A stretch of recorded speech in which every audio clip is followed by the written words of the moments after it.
بسم اللہ الرحمن الرحیم۔ السلام علیکم ناظرین۔ کل رات کو عمران خان صاحب نے جو احتجاج کے لیے مہنگائی کے خلاف جو کال دی تھی وہ ہو گئی، اور لیکن میرا خیال ہے کہ وہ اتنی امپریسو نہیں تھی جتنی کہ شاید وہ ایکسپیکٹ کر رہے ہوں گے۔ اور وہ چونکہ اب جس طرح سے آپ کو پتہ ہے کہ جب ان کو عمران خان صاحب کو نکالا گیا تھا ان کی حکومت سے، تو اس کے دوسرے دن جس قسم کا احتجاج ہوا تھا، تو اس قسم کی ظاہر ایکسپیکٹیشنز ہیں کہ اس طرح سے لوگ ایک دم سے کافی تعداد میں نکل آئیں، لیکن اس طرح کا احتجاج اس طرح سے لوگ نہیں نکلے۔ اور یہ جو لگتا ہے ایسے ہے کہ جس قسم کی احتجاج کی جو پالیسی ہے عمران خان صاحب کی، وہ کلک نہیں کر رہی۔ اور میری ذاتی رائے میں آلدو انہوں نے تو یہ کہا ہے کہ جی وہ صاف اور شفاف الیکشن کی تاریخ جب تک نہیں ملتی وہ احتجاج کرتے رہیں گے، میرا خیال ہے کہ ان کو اپنی اسٹریٹجی چینج کرنی چاہیے۔ اور یہ بات کہ جی ان کے احتجاج کی بنیاد کے اوپر مطلب اس کے پریشر میں پریشر اس احتجاج سے جو ہم نے کل دیکھا، اس سے کسی قسم کا کوئی پریشر ڈیولپ نہیں ہوا۔ اس قسم کے احتجاج سے اگر آپ یہ سمجھتے ہیں، عمران خان صاحب یہ سمجھتے ہیں کہ وہ پریشر فرض کریں کہ اسٹیبلشمنٹ کے اوپر، فوج کے اوپر آ جائے گا، یا جو حکومت ہے جس کو امپورٹڈ حکومت بولتے ہیں ان کے اوپر آ جائے گا، تو میرا نہیں خیال کہ اس سے ان کو ذرہ برابر بھی کوئی فرق پڑے گا۔ So he needs to review his strategy. ان کو اپنی اسٹریٹجی تبدیل کرنے کی ضرورت ہے۔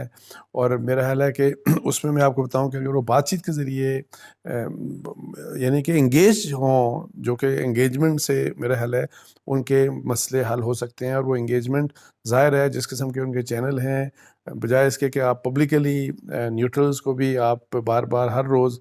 کوئی نہ کوئی بات سناتے رہیں، اور پھر امپورٹڈ گورنمنٹ کے بعد متعلق کہیں گے یہ تو چور ڈاکو ہیں، ان سے تو بات ہی نہیں ہو سکتی۔ اس چیز سے ایک سٹیپ پیچھے آنا پڑے گا۔ تو عمران خان صاحب جو ہے ان کو میرا خیال ہے کہ جو ان کا اپنا آبجیکٹیو ہے کہ الیکشن کی ڈیٹ ملے، اس میں کامیابی ہو سکتی ہے۔ ادروائز مجھے نہیں لگتا کہ عمران خان کا جو احتجاج ہے وہ کسی بھی لحاظ سے کوئی پریشر ڈال سکتا ہے، وہ بے شک حکومت ہو، وہ بے شک اسٹیبلشمنٹ ہو۔ باقی انہوں نے جو آج مہنگائی کے خلاف یہ جو پروٹیسٹ کیا، اس میں ایک بات بالکل ظاہر ہے، میں سن رہا تھا ان کے مختلف لیڈرز کی، مطلب کہ اسد عمر صاحب نے اسلام آباد میں خطاب کیا، جو مراد سعید صاحب ہیں وہ پنڈی میں خطاب کر رہے تھے، اسی طرح کراچی اور لاہور میں مختلف لوگ ان کے مطلب خطاب کر رہے تھے۔ پی ٹی آئی صرف عمران خان ہے، یہ میں آپ کو بتا دوں۔ اگر عمران خان صاحب کو آپ ہٹا دیں تو پی ٹی آئی کی کوئی حیثیت نہیں ہے۔ سارا جو کراؤڈ پلر ہیں پی ٹی آئی میں، جس شخص کے لیے لوگ باہر نکلتے ہیں وہ صرف عمران خان ہے۔ باقی انفارچونیٹلی یہ انفارچونیٹ ہے کہ باقی کسی دوسرے کی کوئی حیثیت پی ٹی آئی میں نہیں۔ فرض کریں کہ آج عمران خان صاحب ریٹائرمنٹ میں، ویسے مثال دے رہا ہوں کہ وہ کہتے ہیں کہ میں ریٹائرمنٹ لے لیتا ہوں، یا میں پالیٹکس سے میں کنارہ کشی اختیار کر لیتا ہوں، تو پی ٹی آئی کی کیا حالت ہوگی؟ پی ٹی آئی ایگزسٹ ہی نہیں کرے گی، میں آپ کو بتا دوں۔ سو یہ ایک سوری پارٹ ہے جس طریقے سے اس پارٹی کو ظاہر ہے پولیٹیکل پارٹیز کو بھی آپ کو میں بتاؤں یہ بھی انسٹیٹیوشن کی حیثیت ہوتی ہے۔ اگر اس کو وہ ایک افیکٹو پولیٹیکل پارٹی، اور اس طریقے سے کہ جی کہ اس کے اپنے الیکشن زبردست طریقے سے ہوں، سب کچھ ہو، لیکن آج کے اس سے لگا کہ یعنی کہ عمران خان صاحب نہ ہوں تو کسی قسم کا نہ جوش جذبہ ہوتا ہے سننے والوں میں، نہ کسی قسم کی کوئی اٹریکشن نہیں ہوتی۔ سو اس لحاظ سے تھوڑا سا مجھے مایوسی ہوئی کہ جی کہ کم از کم یہ ہے کہ جی پی ٹی آئی کو ایک پولیٹیکل پارٹی اس طرح سے سیاسی پارٹیوں کو بننا چاہیے کہ کسی ایک فرد یا کسی دو افراد کے اوپر پولیٹیکل پارٹی کو ڈپینڈنٹ نہیں ہونا چاہیے۔ اچھا، آج اپنی پھر اس میں جو ظاہر ہے انہوں نے بنی گالہ سے ہی ٹیلی ویژن کے ذریعے اسپیچ بھی کی، جو کہ ٹیلی ویژن چینلز میں بھی دکھائی، اور پھر آپ کو پتہ ہے کہ وہ ڈفرینٹ جگہ پہ جہاں پہ بھی احتجاج ہو رہے تھے مختلف شہروں میں، تو وہاں پہ بڑی بڑی اسکرینز لگا کے بھی دکھایا گیا۔ تو وہاں پہ فیٹف کے اوپر انہوں نے بات کر کے تو پہلی دفعہ ویسے یہ ہے کہ پرائمرلی تو انہوں نے حماد اظہر صاحب کو ہی اس کا کریڈٹ دیا، لیکن ایک جملے میں انہوں نے یہ بھی کہا کہ جن لوگوں نے کام کیا اس میں پاک فوج بھی یعنی کہ وہ بھی اس میں شامل تھی، ان اداروں میں جنہوں نے فیٹف کے لیے کام کیا۔ اچھا، اس کے علاوہ یہ ہے کہ دوبارہ سے بڑی اچھا روٹین کی وہی بات، ان کی ساری باتیں تھی، کوئی ایکسٹرا آرڈنری کوئی چیز نہیں تھی۔ اور اس میں پھر دوبارہ سے انہوں نے سازش کی بات، وہی امریکہ کی سازش کی بات کر کے تو نیوٹرلز کی بات کی کہ جی میں نے نیوٹرلز کو سمجھایا کہ جس قسم کی معیشت کی مطلب ہے کہ وہ یہ کہتے ہیں کہ ان کے دور میں معیشت کی بہت زبردست ترقی ہو رہی تھی، اور یہ ہے کہ جی، اور یہی بات انہوں نے نیوٹرلز کو کہی کہ اگر امریکہ کی سازش کامیاب ہونے دی گئی تو وہ جو ہے یہ جو ترقی ہے، یہ معیشت کی ترقی ہے، یہ ساری کی ساری مطلب ہے کہ اس کو بڑا نقصان پہنچے گا، اور یہ نقصان پاکستان کو ہوگا۔ اور وہ کہتے ہیں کہ میں نے تو شوکت ترین صاحب کو بھی بھیجا، یہ بات وہ پہلے بھی کر چکے ہیں، اور لیکن پھر افسوس کا اظہار کیا۔ تو انہوں نے یہ نہیں کہا کہ افسوس کس بات کے اوپر ہے، لیکن انہوں نے افسوس کا اظہار کیا، اور وہ افسوس کا اظہار یہی ہے کہ وہ جو ایکسپیکٹ کر رہے تھے نیوٹرل سے، مطلب کہ اسٹیبلشمنٹ سے جو وہ ایکسپیکٹ کر رہے تھے کہ ان کی نو کانفیڈنس کو وہ ناکام کرواتے، اور جس کے لیے میں نے آپ کو پہلے بھی ایک دفعہ کہا تھا، میں نے اپنی ویلاگ میں بھی آپ کو بتایا تھا کہ عمران خان صاحب نے اس وقت کے آرمی چیف اور DGISI کو یہ کہا تھا کہ آپ ٹیلی فون کالز کریں، آپ MQM کو منع کریں کہ وہ اپوزیشن کے ساتھ نہ جائے۔ انہوں نے یہ بھی کہا تھا کہ آپ PMLQ کو بھی منع کریں کہ وہ کسی قطعی طور کے اوپر وہ جوائن نہ کرے اس وقت کی اپوزیشن جو آج کل گورنمنٹ اتحادی ہے ان کو، اور یہی باپ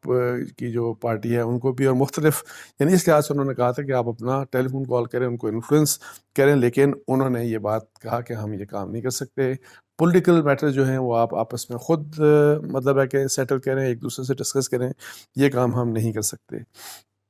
اچھا، پھر انہوں نے NRO کی بات کی کہ NRO 2، اب یہ جو گورنمنٹ جو ہے وہ NRO 2 لینے جا رہی ہے، اور اس کے اوپر انہوں نے یہ کہا کہ یہ 1200 ارب روپیہ ہضم کر کے چلے جائیں گے۔ اچھا، اس کے اوپر میں آپ کو ایک بات بتاؤں کہ یہ NRO کی باتیں چونکہ وہ کر رہے ہیں، ایک NRO ظاہر جنرل مشرف صاحب نے دیا تھا، اور وہ پتہ ہے آپ کو کہ NRO بیسیکلی وہ پاکستان پیپلز پارٹی کے ساتھ NRO تھا، اس میں پاکستان پیپلز پارٹی کے لیڈرز کے کیسز تھے اور MQM کے کیسز تھے، جن کے متعلق جن کو نکالا جانا تھا ان کو بعد میں ریوائیو بھی کیا گیا، لیکن وہ فرینڈلی پروسیکیوشن بعد میں بھی ایون ہوئی، کیونکہ آپ کو پتہ ہے 2010 میں سپریم کورٹ آف پاکستان نے NRO کو نلیفائی کر دیا تھا، تو اس کے بعد سارے کیسز کھلے، لیکن فرینڈلی پروسیکیوشن کی وجہ سے یا اس میں دھوکہ، سب سے بڑا دھوکہ جو ہے، چونکہ وہ نیب کو بڑا اپریشیٹ کرتے ہیں، اور عمران خان صاحب کہتے ہیں کہ پتہ نہیں نیب نے کیا کچھ کر دینا ہے، نیب نے یہ سارے کے سارے کیس میں آپ کو بتاؤں ختم کروائے ہیں، جتنے بھی کیسز ہیں نیب نے، اور پھر وہ جو کہتے ہیں نا کہ 1200 ارب روپے ہضم ہو جائے گا، میں کہہ رہا ہوں کہ اور یہ بھی عمران خان صاحب کہہ رہے تھے کہ میرے 3.5 سالہ دور میں 400 یا 450 ارب روپیہ نیب نے ریکور کیا۔ مجھے صرف ایک بات بتائیں، عمران خان صاحب نیب سے یہ پوچھ کے بتا دیں کہ 1 لاکھ روپیہ مجھے میں اربوں کی بات نہیں کر رہا، 1200 ارب کی بات نہیں کر رہا، 1 لاکھ روپیہ ان 3.5 سالوں میں انہوں نے کسی بھی ان چوروں ڈاکوؤں جو سیاستدان ہے مطلب ہے جن کو وہ کہتے ہیں، ان میں سے یا کسی بھی سیاستدان سے انہوں نے 1 لاکھ روپیہ ریکور کیا ہو تو مجھے بتا دیں، یا کسی ایک بھی سیاستدان کی کنوکشن کروائی ہو۔ میں کنوکشن فائنالٹی کی بات کر رہا ہوں، اکاؤنٹیبلٹی کورٹ کے لیول تک تو ہر ایک کی کنوکشن ہو جاتی ہے پھر، لیکن جیسے وہ ہائی کورٹس میں آتے ہیں اور سپریم کورٹ میں تو وہ کنوکشن نہیں ٹھہر سکتی، بیکاز میرٹس نہیں ہوتے۔ بار بار سارے کی ساری دنیا یہ کہتی ہے کہ نیب کو تو کیسز کا پتہ ہی نہیں ہوتا، پھر یہ بھی کہتے ہیں کہ نیب پولیٹیکل انجینئرنگ کے لیے استعمال ہوتا ہے، نیب کے اوپر ہر قسم کی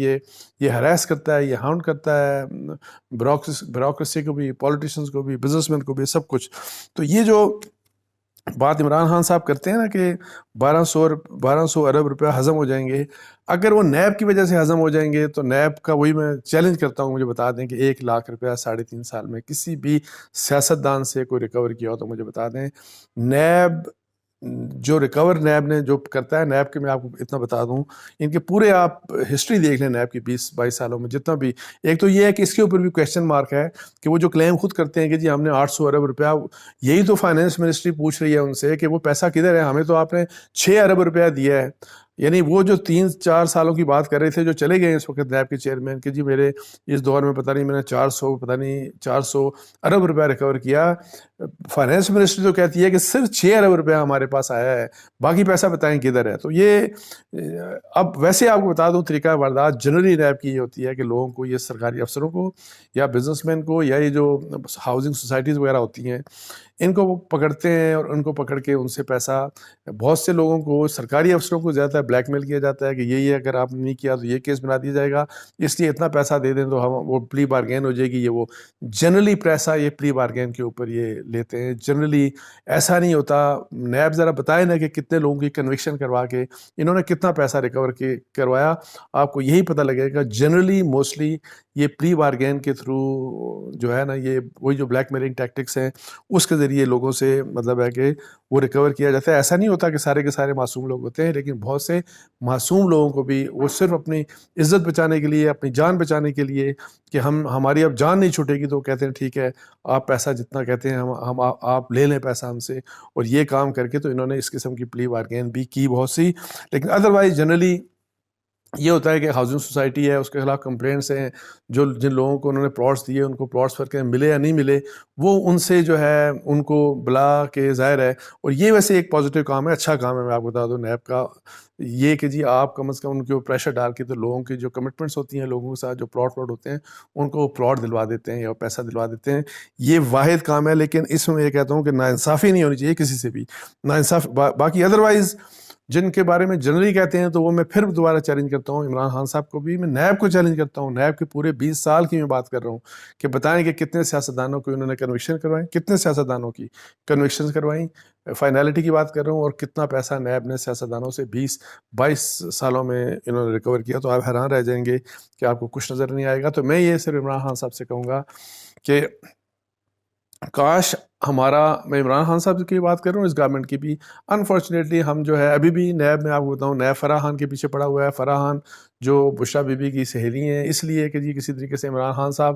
کے تک پہنچ جائیں. لیکن وہ ایک اس وقت تک as of today Farah Khan کے جتنے بھی کیسز ہیں وہ ان کے ایف بی آر سے متعلقہ تو ہیں، نیب کے متعلقہ نہیں ہے. نیب نے اس وقت تو ایکشن نہیں لیا. نیب جب وہ عمران خان صاحب چلے گئے تو اس وقت ایکشن لیا. اور یہی بات میں آپ کو بتا دوں، جو وابڈا کے فارمر چیئرمین جنرل مزمل تھے، ان کے بارے میں نے 2018 میں سٹوری دی تھی کہ ان کی ایک مس مینجمنٹ کی وجہ سے کوئی 25 ارب روپے کا اس وقت جو 25 ارب روپے کا نقصان ہوا تھا. بیکاز انہوں نے ایک جو تربیلا کا جو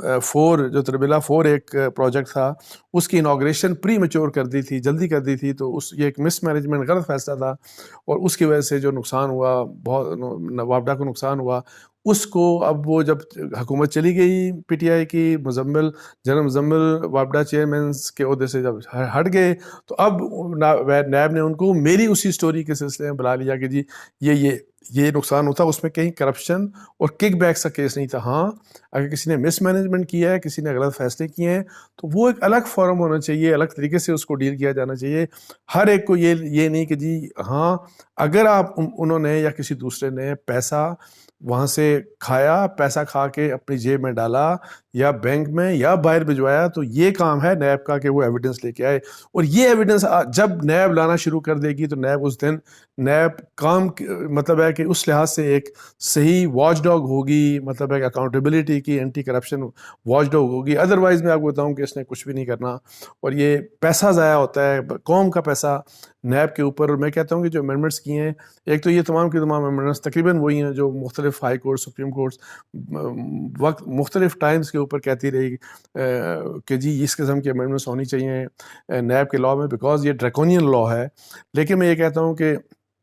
میں ویسے ذاتی طور پہ پہلے بھی آپ کو بتا چکا ہوں، میں اس بات کا قائل ہوں کہ نیب جیسے ادارے کو نہیں رہنا چاہیے، بیکاز اس سے نقصان زیادہ ہوتا ہے پاکستان کو بجائے اس کے کچھ فائدہ ہو. وہی بات ہے کہ بیوروکریسی ساری ڈری ہوئی ہوتی ہے، آپ کے بزنس مین سب ڈرے ہوئے ہوتے ہیں. اور باقی جنہیں پولیٹیشینس کی تو قسمت میں یہی ہے کہ جی آپ نے ایک گورنمنٹ آئے گی تو دوسروں کے پیچھے پڑ جانا ہے، دوسری آئے گی تو پہلوں کے پیچھے، مطلب ہے کہ کیس جھوٹے سچے بنتے ہی رہے ہیں، پہلے بھی بنتے رہے، ابھی بنتے رہیں گے. لیکن اوور آل آپ کی بیوروکریسی کام نہیں کرے گی، آپ کے کاروباری طبقہ جو ہے وہ ہمیشہ ڈرا سہما رہے گا. تو اس لحاظ سے ہمیں چاہیے اور عمران خان صاحب کو چاہیے کہ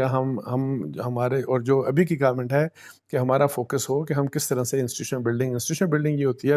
نیب آپ کو کہیں پوری دنیا میں، امریکہ میں نہیں ملے گا. بھارت میں تو سی بی آئی ایک ہی ہے، جو ایف آئی اے جس طرح ایف آئی اے کا پیرلل ان کے ہے، اور وہ اتنا زبردست قسم کا ادارہ ہے. اور اس میں بھی وہاں پہ سپریم کورٹ آف جو انڈیا ہے، اس نے میرا 90s میں یہ کہا تھا کہ جی اس کو آپ اس میں پولیٹیکل انٹرفیئرنس بند کر دیں آپ سی بی آئی میں. اور اس کے بعد وہ ادارہ بڑا زبردست بن گیا. تو ہمارا بھی یہی کہ ایف آئی اے کو آپ انڈیپینڈنٹ کروائے. یہ سپریم اگر گورنمنٹس نہیں کرتی، جو کہ نہیں کر رہی، سپریم کورٹ کی یہ انشور کرے کہ ان اداروں میں جس طرح یہ ہو گیا، جس طرح ایف بی آر ہو گیا، اس طرح کے جو ایس سی سی پی ہو گیا، اس طرح کے جو ادارے ہیں، ان میں انٹرفیئرنس، جو حکومت کی انٹرفیئرنس ہوتی ہے، جو پولیٹیکل انٹرفیئرنس ہوتی ہے، اس کو ہر حال میں بند کرتے ہیں. باقی ٹھیک ہے، انتظامیہ ہے گورنمنٹ کی، انہوں نے پوسٹنگ ٹرانسفرز کرنی ہے، لیکن پری میچور وہی بات ہے کہ جی آپ کسی کو بغیر ریزن کے اس لیے نہیں تبدیل کر سکتے کہ اس نے میرا حکم نہیں مانا. قانون کے مطابق ہر ایک کو. سو انسٹیٹیوشن بلڈنگ بہت ضروری ہے پاکستان کے لیے، لیکن کاش کہ اس کے اوپر ہمارے پولیٹیشین سوچیں. اور وہ جو میں کہہ رہا تھا کہ عمران خان صاحب کو اپنی اسٹریٹجی چینج کرنی پڑے گی، تو میرا خیال ہے جو اسٹریٹجی چینج کرنی پڑے گی، میں پھر شروع میں بھی شاید تھوڑی سی بات کی، میں آخر میں بات کر کے ختم کر رہا ہوں. ایک تو بہتر یہ ہے کہ میرا خیال ہے کہ ان کو نیشنل اسمبلی میں واپس آنا چاہیے. ان کا بہت بڑا پریشر ہے، 150 لوگ ان کے ہیں کم از کم، ابھی بھی ان کے ساتھ جو لوٹے بن گئے ان کو چھوڑ دیں، اس کے باوجود ابھی 150 کم از کم، اور یہ بہت بڑی اسٹرینتھ ہے پی ٹی آئی کی، اور وہ اپوزیشن ہوگی تو وہ تو ہلنے نہیں دے گی اس گورنمنٹ کو. اور دوسری بات یہ ہے کہ ایک تو آپ یہ کہہ رہے ہیں، دوسرا بات چیت سے مت منہ موڑیں، بات چیت کریں. بات چیت کے ذریعے آپ جو یہ چاہتے ہیں کہ الیکشن